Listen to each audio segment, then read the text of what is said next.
Welcome to home cuisine. நாம் இன்றைக்கி பாவ் பஜ்ஜி எப்படி செய்கிறதுன்னு பார்க்கலாம். அதுக்கு ஒரு குக்கரில் பொடியாக நறுக்கின கேரட் ஒன்று, ஒரு 10 பீன்ஸ்,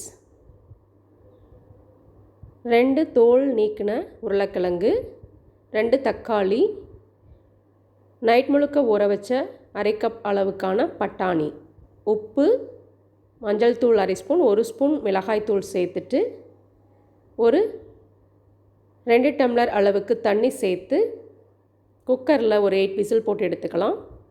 இப்போ ஒரு வாணலியில் 2 ஸ்பூன் பட்டர், அரை ஸ்பூன் சீரகம் போட்டு தாளித்து ஒரு பெரிய வெங்காயத்தை பொடியாக நறுக்கி அதனோட ஒரு பச்சை மிளகாயும் பொடியாக நறுக்கி சேர்த்து நல்லா வதக்கிக்கலாம். 1 ஸ்பூன் இஞ்சி பூண்டு விழுது சேர்த்து வதக்கிக்கலாம். இப்போ நம்ம வேக வச்சு வச்சுருக்கிற காய்கறிகளை மசிச்சு எடுத்து அதை இதோடு சேர்த்துக்கலாம்.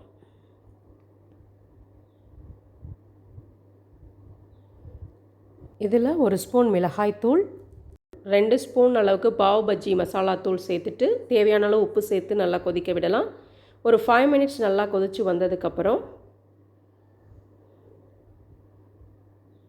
1 ஸ்பூன் பட்டர் சேர்த்து அடுப்பு ஆஃப் பண்ணிடலாம். அவ்வளோதான், சுவையான பாவ் பஜ்ஜி ரெடி. இப்போ தோசைக்கல்லில் 1 ஸ்பூன் பட்டர் சேர்த்துட்டு பன் எடுத்து நம்ம இதில்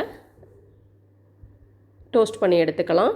எங்களுக்கு பாவ் பிரெட் கிடைக்கல, அதனால் நாங்கள் ரவுண்ட் பிரெட் எடுத்திருக்கோம்.